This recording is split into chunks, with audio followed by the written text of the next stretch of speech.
We're going to open our Bibles to Acts chapter 14, and we're going to talk about misplaced worship. Misplaced worship. Now, what do you think misplaced worship is? It's when we worship anything other than Jesus Christ. When we worship anything other than the Creator God of the universe. And misplaced worship is pretty common. It's pretty common. I was coming down Main Street a few minutes ago, and I just thought, all over the Mountain West, there are people gathered to planned misplaced worship. It's happening all over the place. It ought to terrify us. It ought to break our hearts. But there are also people who, just in their daily lives, have misplaced worship, where they worship something, someone. You might worship someone? Yeah, I'm afraid sometimes we do. We worship something, we worship a hobby, we worship all kinds of things. And this passage here shows us about misplaced worship. Now we're going to learn some things. If a few chapters back we saw Herod Antipas accept worship as a group of people said, "Oh, he's like a god." And it didn't take him long to die. He met a very painful end, right? Misplaced worship costs something. We should not be the recipients of it, most certainly. But it costs us something too if our worship is misplaced off of God Himself. Ultimately, it can have an eternal impact, right? And I know it's possible we're sitting here and going, well, I'm in church this morning, and man, I sang, and I participated, and I prayed when Jennifer was praying, and I read my Bible. But you know what? Even as Christians, every now and then we get sideways and we worship other things too if we're not careful. Unfortunately, or fortunately, I guess, these worshipers in this passage are going to teach us about worship. We're going to learn something from them. We could actually mimic their worship style, and it'd be good for us as long as we put our eyes in the right place and as long as we worship Jesus Christ. So we're going to learn some things from these folks. Acts chapter 14, I'm going to start at verse 8 and read through verse 18. Paul and Barnabas are the people there. Here it says, while they were at Lystra, Paul and Barnabas came upon a man with crippled feet. He'd been that way from birth, so he'd never walked. He was sitting and listening as Paul preached. Looking straight at him, Paul realized he had the faith to be healed. So Paul called to him in a loud voice, "Stand up!" And the man jumped to his feet and started walking. That's pretty cool. When the crowd saw what Paul had done, they shouted in their local dialect, "These men are gods in human form." They decided that Barnabas was the Greek god Zeus and that Paul was Hermes, since he was the chief speaker.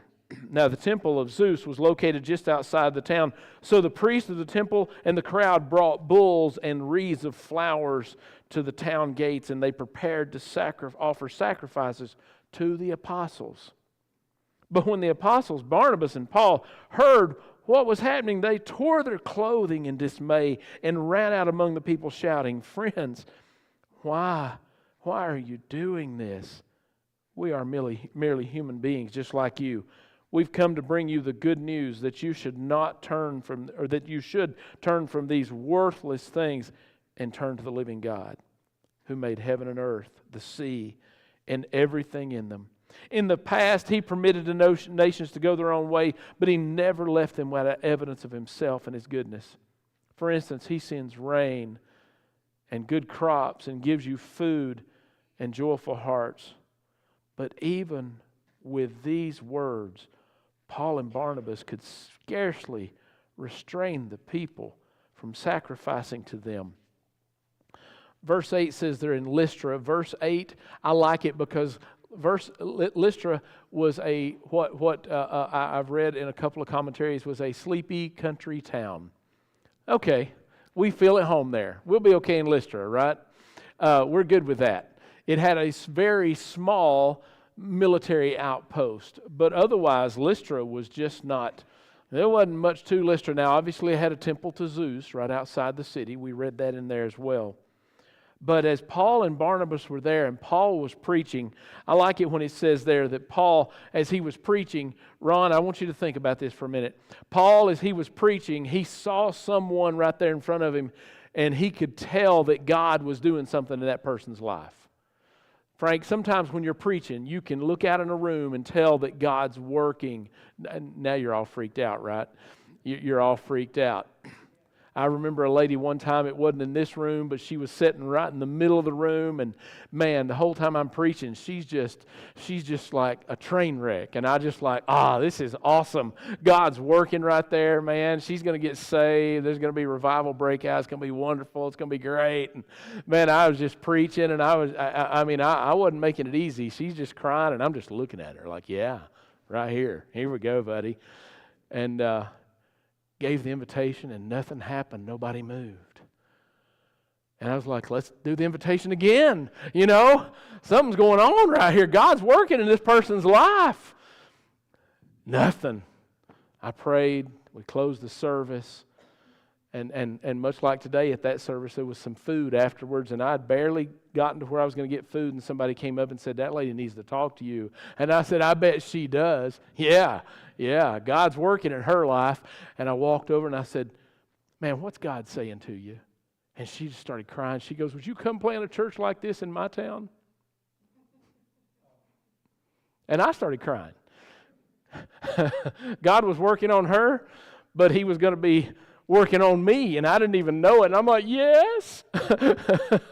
And she said, how are you going to do that? I said, I don't know, but it doesn't. I've never had anybody ask me to come plant a church before, so yes, of course I'm going to. And we did, and that church still exists today. But Paul could see something in this guy. Paul could see something in this man. And he says he's lame since birth. He'd never walked. It's not like he just had surgery and he was going through rehab. It's not like he'd gotten old and he had arthritis and it hurt to move. This guy's never walked, which means he has no muscle mass, right? Means he has nothing. He didn't have anything there to work with. He's just got legs that have never worked in his life. He's never experienced it. But Paul sees something in this man, and what he sees is the power of God at work in this man. What he sees is the Holy Spirit of God convicting this man, working in this man's life. And Paul, right in the middle of the service, just says, man, get up. He didn't wait to give the invitation. He didn't wait till the service was over. He didn't discreetly take this guy out along the side, back foyer somewhere, He was kind of like Connie Seibert. If he just felt like he was supposed to say something to somebody, he just went and said it. And I love it when you do that. And that's what Paul did right here, right? He just went, he looked at the guy and said, man, get up. Paul had faith too. Was Paul going out on a limb there at the same time? Because this guy's sitting on the ground. Paul sees God working in his life. Paul recognizes it's God working in the guy's life. And he takes the step of faith too to go, I believe God's working right here. Get up. And the guy got up. The guy got up. He jumped to his feet. Some of you in this room this morning are going like, I haven't jumped to my feet in a long time. I kind of roll out of bed and see how it goes. And I stand there for a minute. On our vacation, we drove about 3,000 miles, and a couple of times I got out of the truck to let the dog take a walk or something like that, and I get out of the truck, and I'm like, okay, I'm stove up. I hadn't moved in 4 hours. You got to take a minute to get I can move. I can get around. I'm fine, but I didn't just jump up. The dog jumped out of the truck, and I'm like, slow down, Tiger. We're not going at the same speed. This guy jumped up. God did a creative healing miracle in his life because God put muscle there that this guy had never had. But this guy also made his brain work in ways that his brain didn't know how to stand up either. Everything that God did right here is just miraculous and amazing. This guy leapt to his feet, jumped to his feet, and started walking. And this is where the problem begins in verse 11. Verses 11 through 13. When the crowd saw what Paul had done, see, that's their problem right there. That's the problem. That's where things started. They saw what Paul had done. And that's not what Paul had done. Paul didn't do anything there except see the work of God and join God in what he was already doing. That's what Paul did. Paul doesn't have any power to heal anybody. Paul has no strength to heal anybody. Paul cannot create muscles in somebody's leg. Paul cannot make the mental synapses, all those things get together to make somebody get. He can't do any of that. Paul can't do any of that. All he can do is see as God is at work and join God where he's already working. But the crowd saw what he'd done, and they speak in their local dialect. And as far as we know, Paul and Barnabas wouldn't have known that local dialect. They're not speaking in the common language. They're speaking in that local dialect right there. These men, oh my, they're gods. They're gods. They are amazing. Now, Paul and Barnabas won't receive that praise, but we need to be careful not to receive praise that belongs to God. We need to be careful and cautious not to receive praise that belongs to God. There's no place in the New Testament, there's no place in the Old Testament where a spiritual leader or pastor somehow needs to be on a pedestal. I try to very much live in a way that I'm not. And I don't think any of you go, yeah, Mike, woo, no, No, that's not who we are, and that's not what we're supposed to be. We exalt Him. We're not exalted ourselves. These guys are gods. They're human form. They decided that Barnabas, right? Paul was speaking the most. And it turns out that Hermes was the Greek god of oratory, that he was the inventor of speech in their pantheon. So since he was the one talking the most, that must be who Paul is. And Zeus was the head god of the Greek pantheon. And so they're just figuring that this must be who it is. And in their belief system, Zeus and Hermes had once visited earth together in human form. So they took what they saw, they plugged it into their religious system and said, it's happened again. And that must be Hermes because he's talking, and that must be Zeus. And they've come back to earth in human form one more time. And then what's it say? They decided that they're the Greek god Zeus, and the god Paul was Hermes, since he was the chief speaker. And look at verse 13. Verse 13 goes on to say, now the temple of Zeus was located just outside of town. So the priest of the temple and the crowd brought bulls and wreaths of flowers to the town gates and prepared to offer sacrifices to the apostles. This wasn't something that just happened right here, right now. This took time. This took time for them to go and fetch bulls. And it says bulls. You see that? It says bulls. That's plural.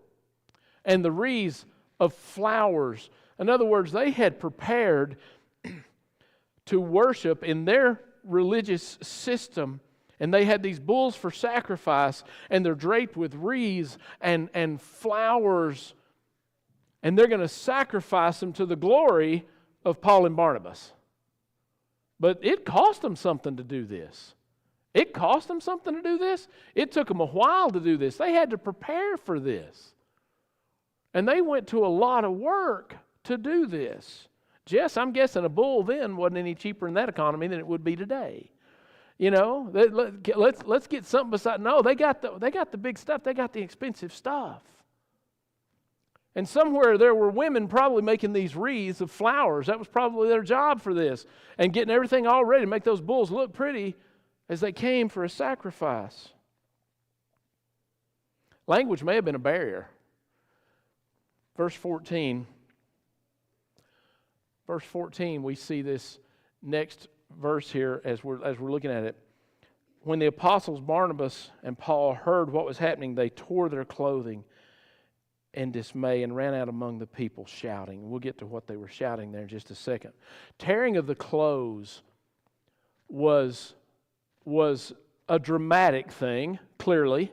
I mean, even that sounds duh to say that, doesn't it? Tearing the clothes, ripping the garments was a dramatic thing. And it could indicate an emergency. It could indicate in a very dramatic way that something was desperately wrong. It could indicate humility, like someone might be grieving. Or it could indicate reverence before God. I would argue that in this case, it was all three. That they were urgently going, no, no, no, we are God. They are worshiping us. We tear our clothes. We worship you. God, no. These people, no. Stop what you're doing. Listen clearly. No. Would a God tear his clothing in humility? No. What you're doing is an emergency. And if there was any kind of language barrier there, the ripping of the clothing would have gotten the people's attention as they're trying to stop them from what they're doing. And it's just a dramatic thing. And they're running out among the people, identifying themselves as just people. They're going through the crowd. Hey, touch, right here, feel me. See, we're just like you. We're not anything. Again, they're showing themselves as off of any kind of pedestal as best they could. Showing humility as best they could. Showing humility to God as best they could. I like the way verse 15 says this. Friends, why are you doing this? Why are you doing it? We're merely human beings just like you. And we've come to bring you the good news that you should turn from these worthless things. I love that. They'd gotten the bulls, they'd got the wreaths, they had the priest to Zeus, right? And Paul and Barnabas are like, oh, we've got sermon illustrations. Guys, we're just like you. And we've got good news. You can turn away from this uselessness. Save a bull. Don't do that. No reason for that. There's no sacrifice. Don't waste your time in this that you should turn away from worthless things. Worthless things.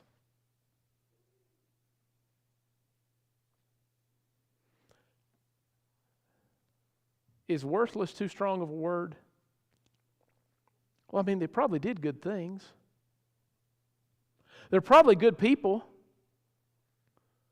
They're probably moral folks. They're religious. Is useless too strong a word? No. No. Paul and Barnabas didn't just look at him and go, well, these folks worship different than we do. But they're good people and they're moral. And they're religious. And we respect that. They said, hey, what you're doing is useless. I've got good news. Torn clothes.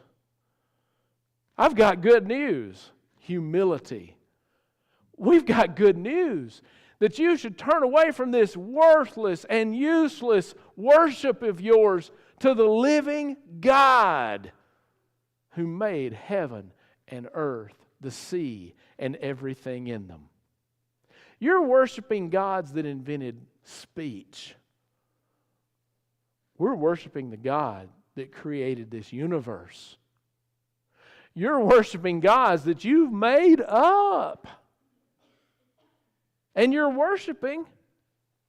You're moral, you're good, you're religious, you're all those things.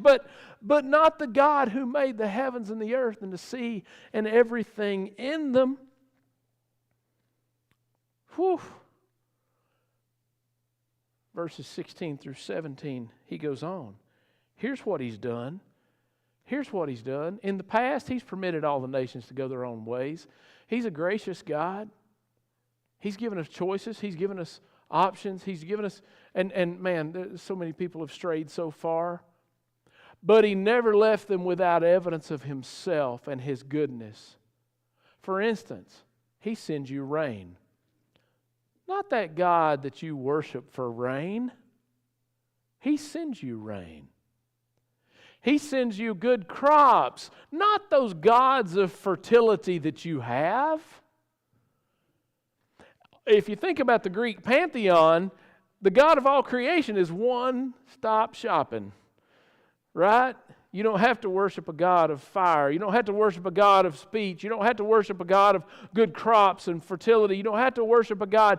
You can worship the God who made it all, who sends the rain, who gives good crops, who gives you food, and He works in your heart and your life. He gives you joy. If anybody experiences joy, whether they recognize the God of all creation or not, you know where it came from? It came from Him. It came from Him. If anybody loves, whether or not they recognize Jesus Christ as Lord, you know where that love comes from? God, because God is love. Whew. They're saying, man, He's given you everything you have. But verse 18 is sad. That even with these words, Paul and Barnabas could scarcely restrain the people from sacrificing to them. Whew. It gets better in the next verse. We're not going to go there this week. We'll get there next week. Then some of the Jews arrived from Antioch and Iconium and won the crowds to their side, and they stoned Paul and drug him out of town and left him for dead. We'll get to that next week. It got better. No, it got worse. They couldn't stop these people. Unfortunately, we can learn something from these people's worship. Let me just take a minute here and walk through their worship. Their worship was spontaneous. When they saw, verse 11 said, when they saw what Paul had done, they worshiped. Right then. Their worship was spontaneous. Their first response to what God had done was worship. They didn't wait till Sunday. They didn't wait till they were together with other people, right? The first thing, when they saw what God had done, even though it was misplaced, and even though their worship was misplaced, the first response to the work of God was worship. Their worship was out loud. It's verbal. It wasn't something that's just in their heart. We don't want to offend anybody. They're like, these guys are gods. Now, the right response would have been praise God. But they still had a verbal. They were not hiding their worship. It was spontaneous. It was verbal. It was public. I mean, they're right there. And they don't stop. They go out of town. They get bulls. They go out of town. They pick flowers. And they're coming back to the city gate. That's the most prominent place in any town. They didn't hide their worship. And they're ready to sacrifice. That cost them something. That cost them something. Are we ever worried about what people might think if we worship the Lord? They know it. I'm just looking at their worship here, and it was persistent. Paul and Barnabas couldn't make them stop. It kept going. Even when them walking through them saying, no, you need to know Jesus. You need to see who this is. You need to see what this is. It said, and they still could not stop them. They couldn't be stopped from worship.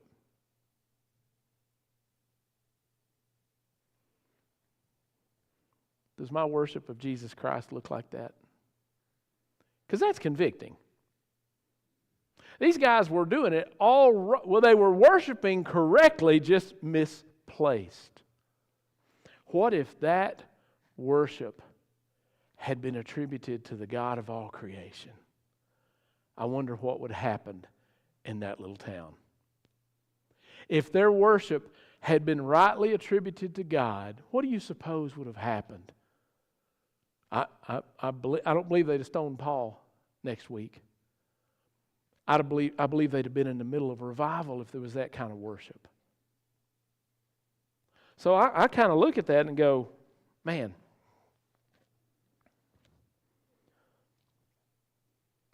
I could learn something from these people. Spontaneous. When I see God work, give glory to God. no matter where I'm at, no matter what the audience is, no matter what's going on. Verbal. I share that worship with other people. They get to see that I worship God. They get to understand that I worship God. People might think I'm weird.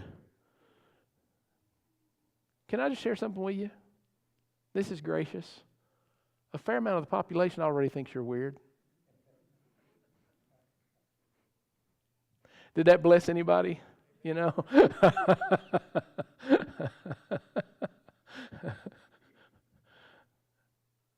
So?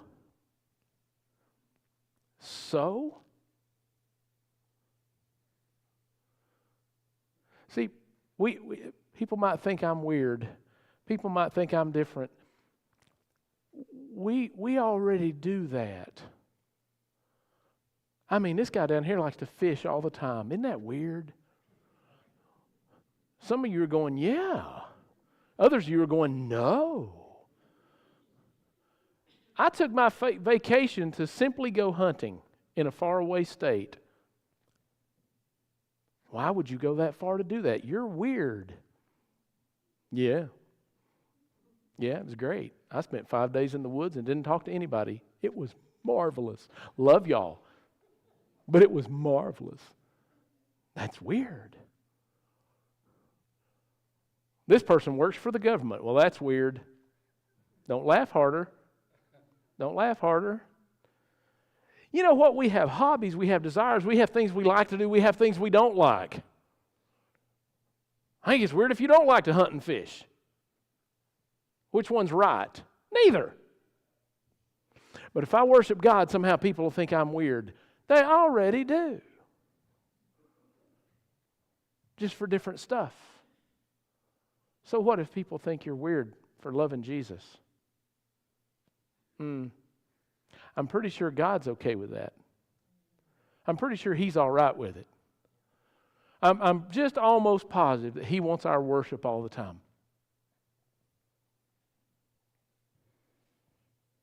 They were spontaneous. They were out loud and verbal. It was in public. And it cost them something. They were going to sacrifice. And you know what? It will. It will, because there will be people who go, I don't want any more of that. I don't want any more of that.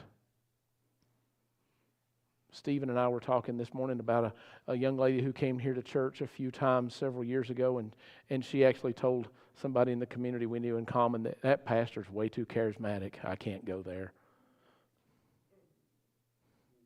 That's what I am. No, that's not what I am. But it just didn't work for that person. Right? Okay, that's cool. All right. Man, and they wouldn't quit. They were persistent. They continued to worship. They couldn't be talked out of it. They couldn't be drowned out. They couldn't be shamed out. They couldn't be convinced otherwise. Those are good attributes of a worshiper.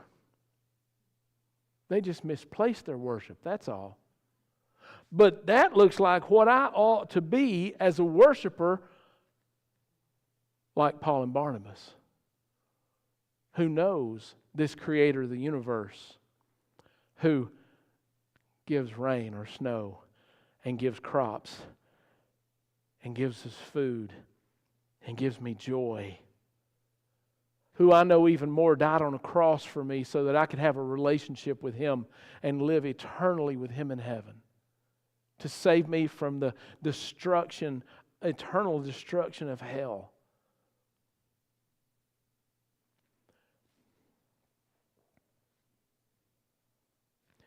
As I look at this morning, does my worship measure up to theirs? And does your worship measure up to theirs?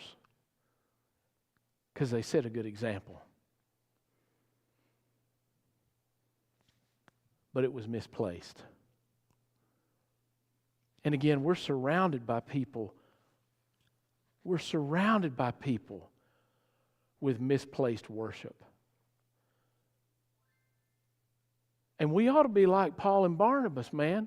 That ought to be now, I'm not telling you to go to work tomorrow and rip your shirt open, okay? I'm not.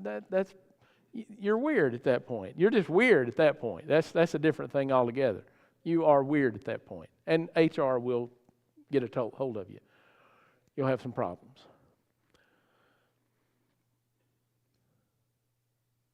But we ought to be like Paul and Barnabas going, no, let us tell you about the God of all creation. Because see, Paul and Barnabas were worshiping as well. In response to their worship, Paul and Barnabas were obedient, and they were worshiping in the very same ways. Their worship was spontaneous. It was verbal. It was public.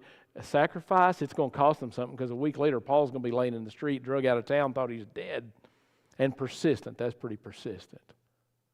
That's what Paul and Barnabas' worship looked like as well. Pleading with these other people with misplaced worship. Pleading with these other people with misplaced worship. No, you need to know the true and the living God. What's your worship look like today? I'm convicted by their worship. I'm convicted by it because, man, that just looks like what ought to be happening in my life towards God.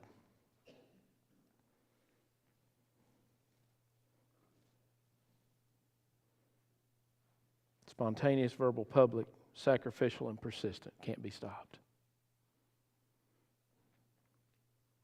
For you note takers, that's a pretty good list right there. If you didn't catch it, it'll be online. You can go look at it. Does my worship of the living God look like that? And am I concerned, or do I care at all, like Paul and Barnabas did, that the people around me aren't worshiping the God of all creation? That's a pretty full package of Scripture right here. There's a lot going on right there. There's a lot in that that's convicting. Paul and Barnabas didn't worry about how people would respond to them. That they weren't concerned that somehow it might. Let's just do this, man. Let's just do the gospel is offensive. We don't need to be offensive. The gospel is. Paul and Barnabas were humble in their presentation. Humble as they could possibly be in their presentation. They even identified with the people. Look, we're just like you. I'm not better because I'm a Christian. I know Jesus and I'm saved because I'm a Christian. I deserve the very same thing that you do. But I've got to tell you about Jesus. Am I heartbroken? Does my worship of holy God look like these people with misplaced worship? And at the same time, am I heartbroken?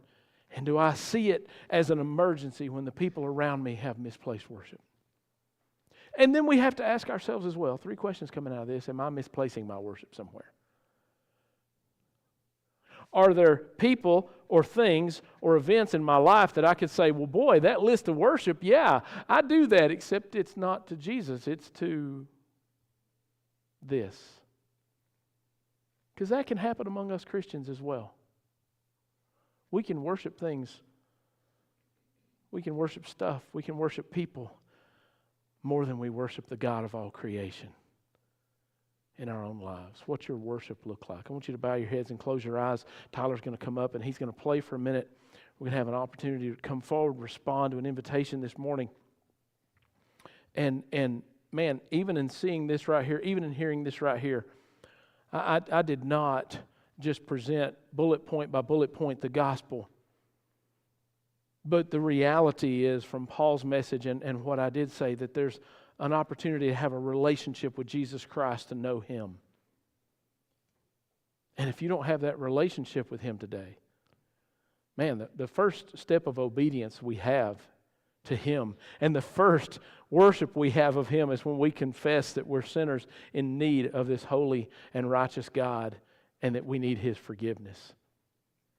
And take that first step of obedience today. You could be here today and You heard Faith talk about baptism. You saw it in an email earlier this week or something like that, and you're like, I've trusted Christ, but I've never been baptized. I've never followed Him in baptism. And maybe that's something you need to do. Maybe that's the next step you need to take in obedience. I'm telling you, obedience is a part of our worship. And worship is obedience. Or you can need to join this church family. Whatever God's calling you to do today, whatever God has on your heart, you could be simply sitting here going, man, Pastor, you don't know the burden I walked in today with, and I just need to pray. And I'm right here, and there's room to pray. You can get others and pray. You can grab Frank on the way up and say, I need somebody to pray with me. How do you need to respond to what God's doing in your life this morning? Everybody in this passage responded to the work of God. Even if they responded incorrectly. Everybody in this passage responded to the work of God. As we're quiet for a moment as Tyler plays, if you need to respond, this is the time to do that.